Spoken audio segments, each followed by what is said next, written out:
The blackout of August 14, 2003 was the most significant power outage in New York City since the July 13, 1977 blackout. But unlike the 1977 event, which mainly affected the New York City Metro and surrounding areas, the August 2003 blackout affected a total of over 50 million people in 8 states, along with most of the Canadian province of Ontario. The blackout was due to a software bug in the alarm system at the control room at FirstEnergy in Ohio, which rendered operators unaware of the need to redistribute load after overloaded transmission lines dropped in voltage. What should have been a manageable local blackout cascaded into the collapse of much of the Northeast Regional Electricity Distribution System. For me here in Queens, I was in the process of uploading footage at 4:10 p.m. on August 14th when the power went out. I quickly realized that this was more than just my neighborhood, and at that point grabbed my camera and started to document the confusion and chaos that followed. My original footage was shot in standard definition 4:3, but I've upscaled it to 1080p for this video.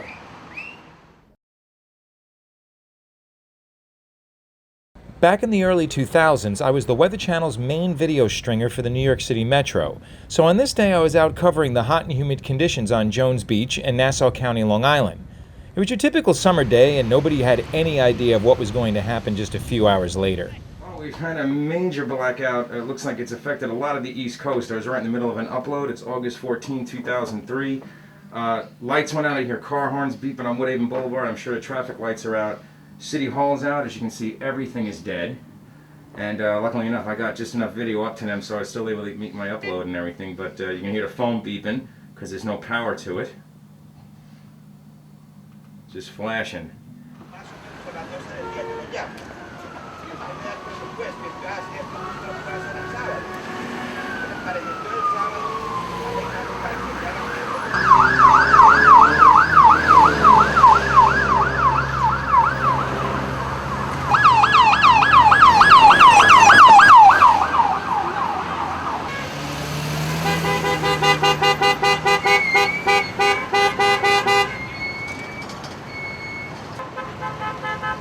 This woman did have good intentions, but I'm not really sure how much it helped the flow of traffic at this intersection.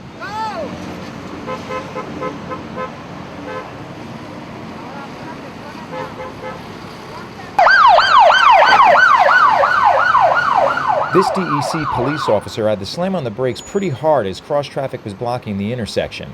Not sure though why this driver didn't initially yield to him, but it was pretty chaotic at the time.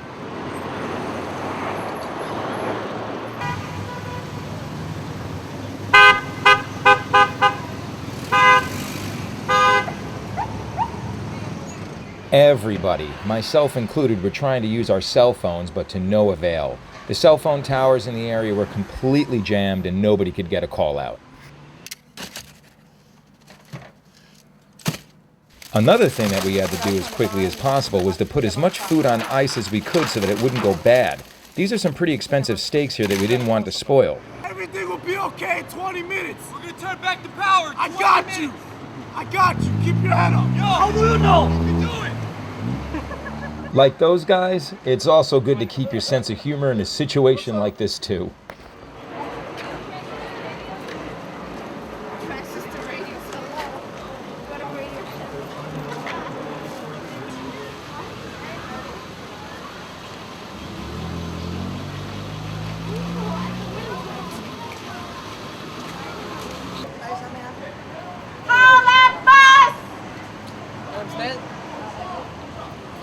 Right up.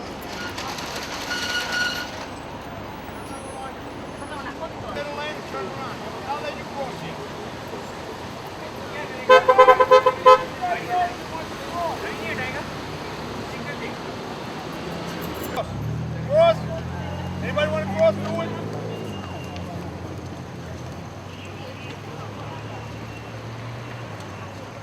No more water.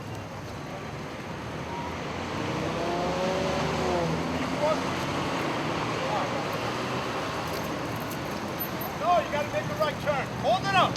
Hold it up until traffic stops. Make a right turn.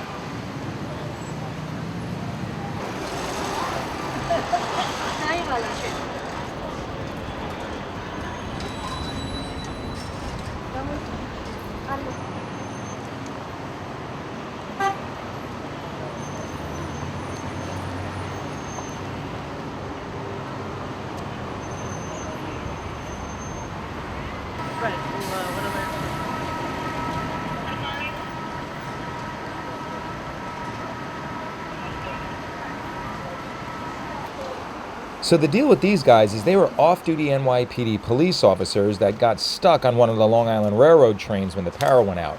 After they made their way down from that overpass there, they asked us for directions to the local precinct, which for us is the 112, and we gave them directions and they went on their way. Ease your way down. All right, thank you.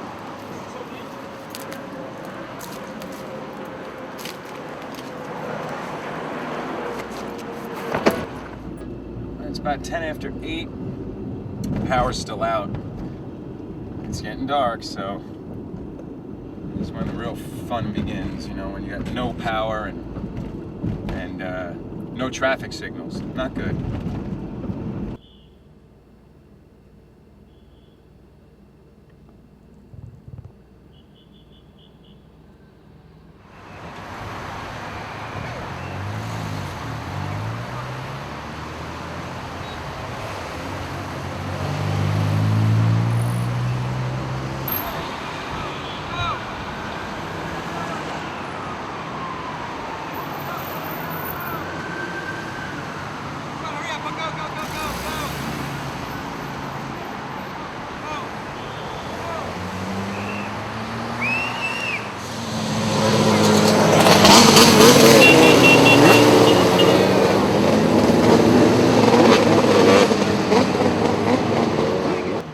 You can clearly see in this shot which skyscrapers in Manhattan had backup generators. Most buildings were completely without power, though.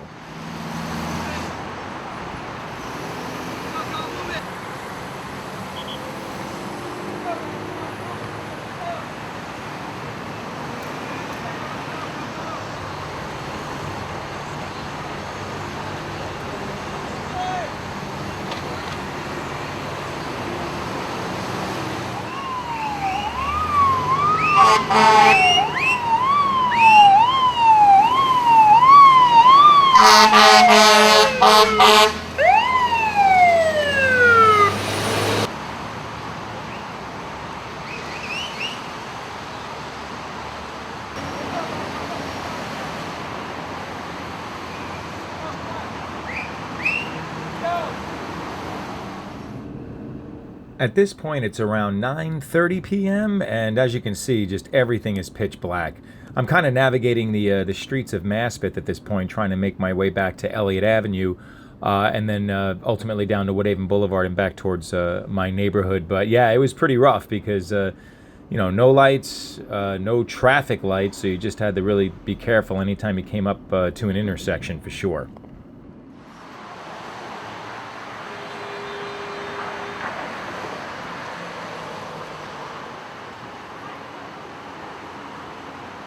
I'll get a couple more shots in the parking lot here.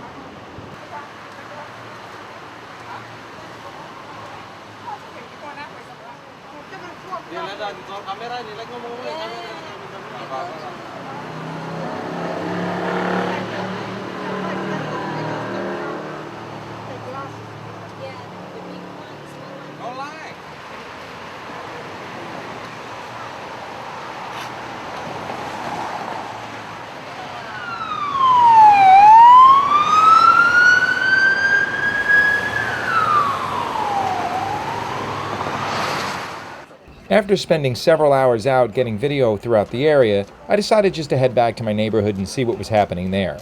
Here's video of my neighbors out on the street, flashlights, candles, and basically a battery-operated radio. That's really all we had at that point.